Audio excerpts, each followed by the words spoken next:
চাঁদপুর শহরে আসলে একটা জিনিস দেখা যায়, সেটা হলো রাইডার হেলমেট পরলেই চলে, পিলিয়ন হেলমেট বলে লাগে না।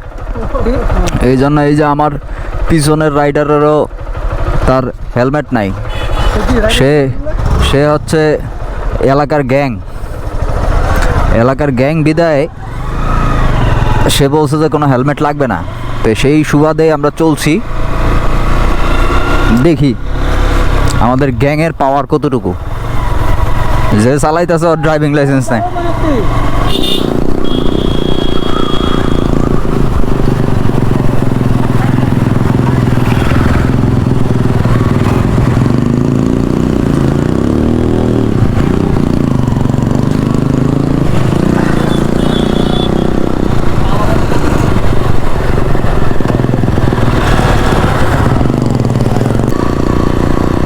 ওরা যাক, ওরা ওভারটেক করছি আর গায়ে লাগিয়ে যায়, এই জন্য আমার সামনে এগার গেলে ই করে।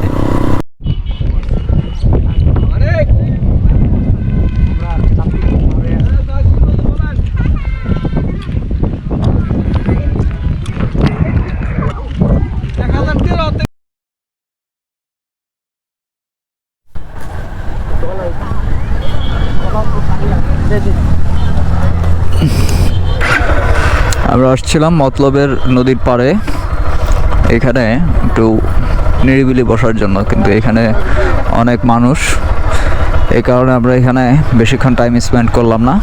এখন যাব মতলবের ঐতিহাসিক বাজারে। মতলবের ঐতিহাসিক বাজার থেকে দেখি কিছু টুকটাক কেনাকাটা করা যায় কিনা, দেন তারপর আমরা আমাদের বাড়ির উদ্দেশ্যে রওনা দেব। পরন্ত বিকেলে ঈদের দিনের পরের দিন ভাইদের সাথে একটু ঘোরাঘুরি করতে আসলাম। আমার পিছনে আমার এক সিনিয়র কাকা, যদিও বাড়ির সবার চেয়ে ছোট কাকা, আমরা সেই কাকাকে নিয়ে আমরা খুব মজা করি এবং কাকা আমাদের সাথে অনেক ফ্রেন্ডলি। তো কাকার একটা জিনিস ভালো লাগে, সেটা হচ্ছে বাইক নিয়ে সব সময় একটা কিউরিসিটি আছে ওনার। উনি বাইক চালাতে পারে, নিজের বাইক নাই, ওনার যে জব করে ওইখানেও বাইক লাগে না, তো বাইক ওনার চালানো হয় না। এখন এই কিউরিসিটি থাকার কারণে আজকে অনেকগুলো ইস্যু নিয়ে অনেকভাবে কথা হইলো। কাকা বলতেছে যে এত কিছু কীভাবে জানি। আসলে এটার জন্য আমি বলবো যে আমার টোটাল বাইকিং কমিউনিটি আমাকে এই ইস্যুতে যথেষ্ট হেল্প করেছে, এই জন্য ধন্যবাদ আমার প্রিয় বাইকিং কমিউনিটি গ্রুপগুলোকে।